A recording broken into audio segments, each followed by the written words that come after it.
We can do a lot. And in the years since Columbine, as we covered earlier in the show, in fact, we have. And things still keep slipping through the cracks.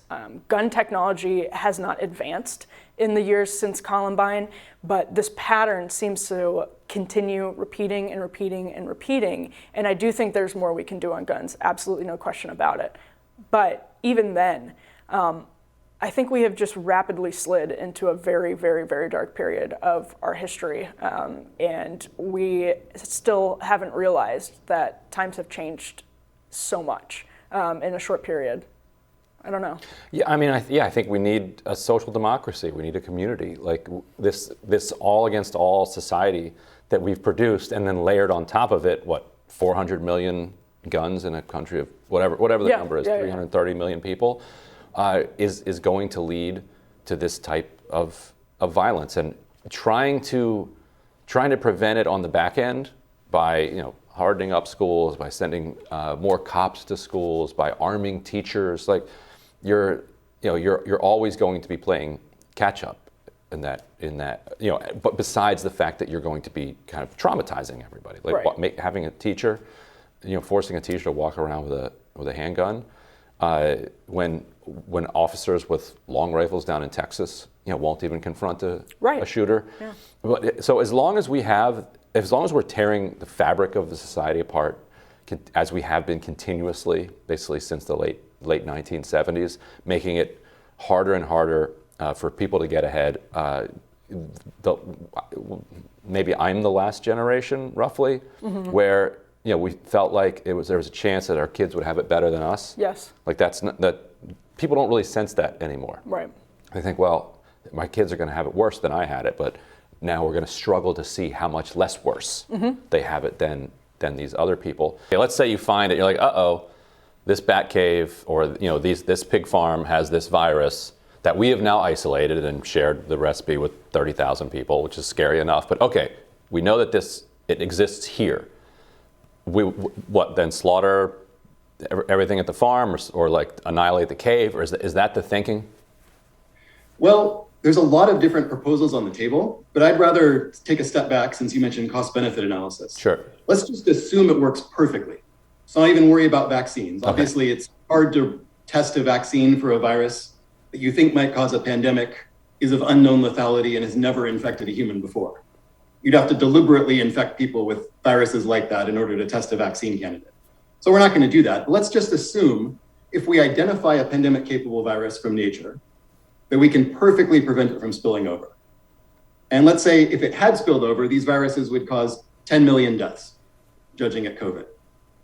But most viruses in nature will never spill over.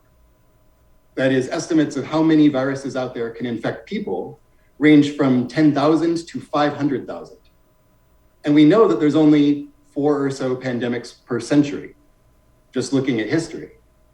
So if there's 400 viruses out there that could cause a new pandemic of that magnitude, there's only a 1 in 100 chance that the one that we identify would have spilled over anyway.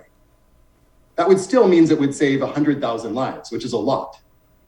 But on the flip side, say there's just a 1% chance every year that one of those people would deliberately release it and cause 10 million deaths. Over the course of a century, that means it's likely to happen. And so the cost then would be 10 million lives. 100,000 lives saved versus 10 million lives lost. And that's assuming no accident risk. And that's assuming that knowing what it is would let us perfectly prevent it from causing any harm through the natural route. The numbers just don't add up. Right. I want to get your response to that, Gigi, because that's persuasive to me. But I'm also wondering then on the other side, if what are we missing if we have all of these safeguards in place and basically bans against gain of function research? That might be a good way to frame the question. What would we lose in that case? Yeah, well, so I just wanted to address a previous, discussion about culling. I mean, those are real world consequences. If there's a virus that's particularly dangerous, this is the kind of struggle that we have with H5N1, with an influenza virus. So if it's detected in a bird population on a farm, I mean, yes, culling is exactly what happens, and these are real consequences for farmers and people who have livestock. And these decisions cannot be made lightly, and they're done in the public health interest. So it's important stuff. As far as I think we still need a little bit of humility as far as what we do know. We have seen great demonstrations of spillovers from the natural world, but that is something that we need to study better and make the case that we need to create more buffers between us and the natural world. Like, there needs to be maybe parks that are put in between where land is developed and where we have, bat populations and things like that. We need to study this much more. As far as what we lose the ability to learn more about the viruses, what's dangerous and what damage they're causing. I teach a class on 1918 flu. When that whipped through the world, we did not even know what viruses were. And so there was no potential for vaccines. So the virus wasn't even identified for 14 years. I think we don't want that kind of ignorance to be the way that we approach problems today. And I feel like, in 20 years, 50 years, people are going to look back at our scientific awareness, I hope, and think that we are just as ignorant as we look back at the world at 1918. And there may be problems that we have to deal with, but there are people who are losing their lives to infectious diseases every day. And we need to do what we can to better understand them and to prevent that from happening. So, and to develop better vaccines, better surveillance, better public health. These are all things that are happening today. And I appreciate the future concerns, and we need to be able to do what we can to address them. But there's some real world problems that we have to deal with in the next 2 or 3 years. The Pennsylvania Senate election is headed for a recount. Dr. Oz has declared victory. He's up by like less than 1,000 or something. It is an incredibly narrow margin, and he refers to himself as the presumptive. I think he says presumptive winner of that primary race. It is headed for a recount. There are challenges over mail-in ballots, which is a very ugly, obviously a very ugly thing for Republicans to get into in Pennsylvania, although it could be a clarifying battle. The count. It could be it could force a sort of clarification on behalf of the Republican Party, depending on what happens in terms of how they handle these sorts of things.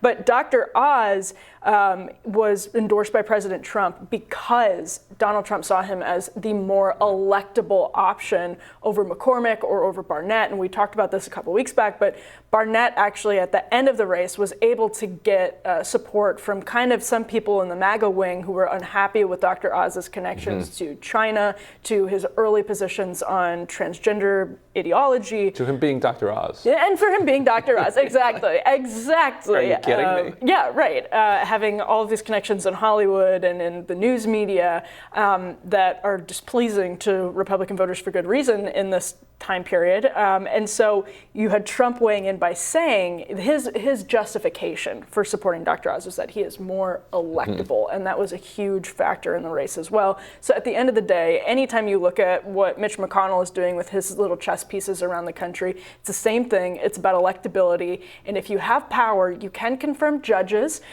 you can set the congressional agenda, you can do all of those things, sure, but those big agenda items outside of judges and setting the agenda in and of itself, are they going to do anything? Do they want to do anything more than obstruct? That's a big question.